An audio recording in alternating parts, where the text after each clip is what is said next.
ఈ విశ్లేషణను ప్రారంభించే ముందు ఒక ముఖ్య గమనిక. మీ ఇంటి పేరు ఏమిటి? మీ ఇంటి పేరు వెనుక ఉన్న చరిత్ర మీకు తెలుసా?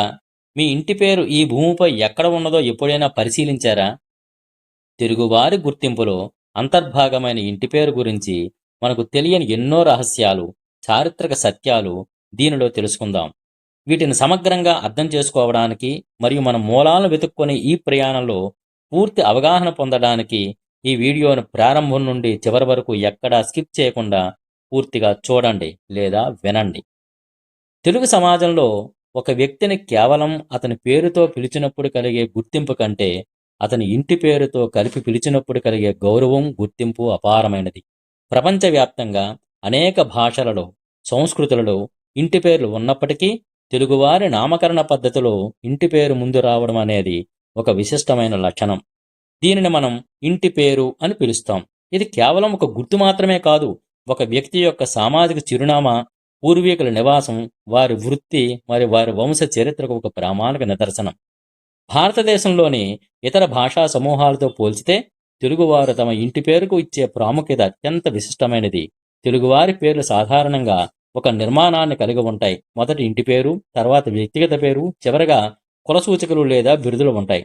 ఉదాహరణకు నీలం సంజీవరెడ్డి అనే పేరులో నీలం అనేది ఇంటి పేరు, సంజీవ అనేది వ్యక్తిగత పేరు, రెడ్డి అనేది సామాజిక వర్గ సూచిక. ఇక్కడ గమనించవలసిన విషయం ఏమిటంటే, పాశ్చాత్య సంస్కృతిలో ఇంటి పేరును చివరగా వాడతారు, కానీ తెలుగు సంస్కృతిలో అది ముందే వస్తుంది.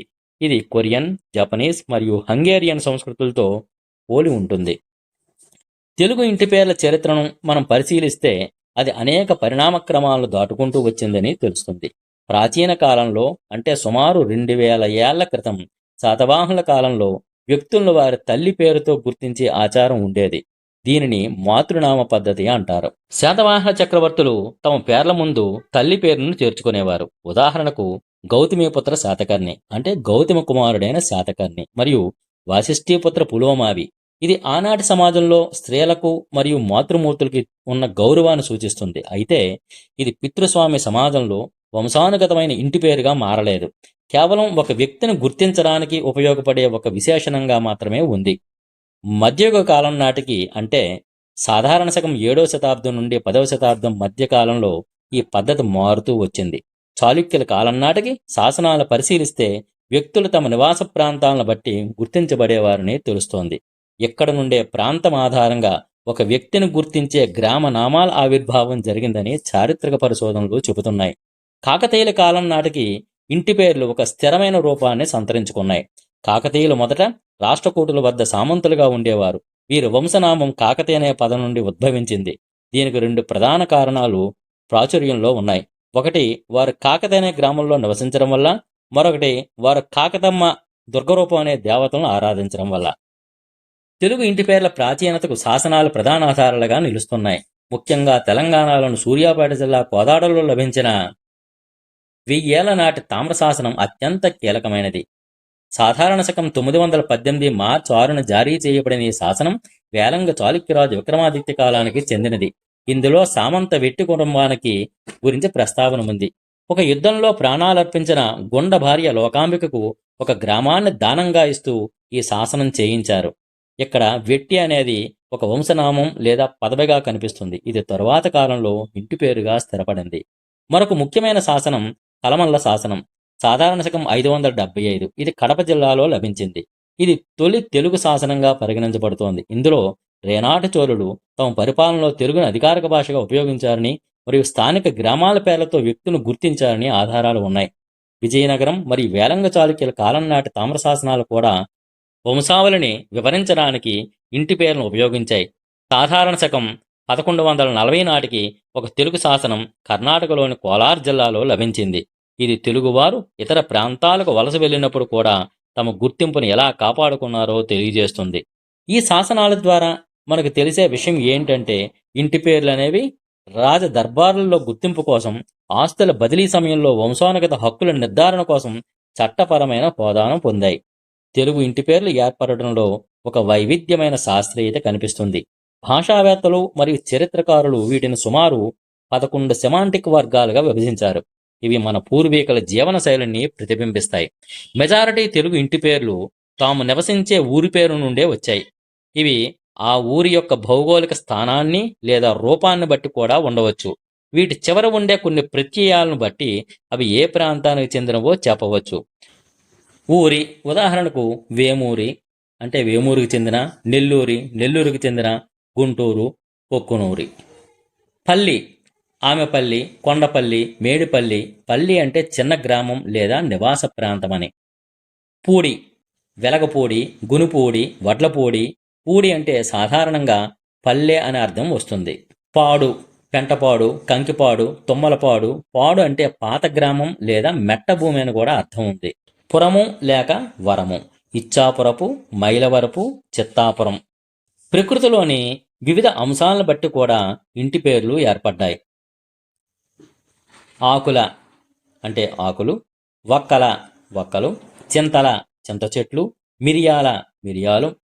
ఇలా జంతువులు ఆవుల ఆవులు, గుర్రం గుర్రం, పాముల పాములు, కోడె యువ ఎద్దు, ఏనుగు ఏనుగు, కాకి.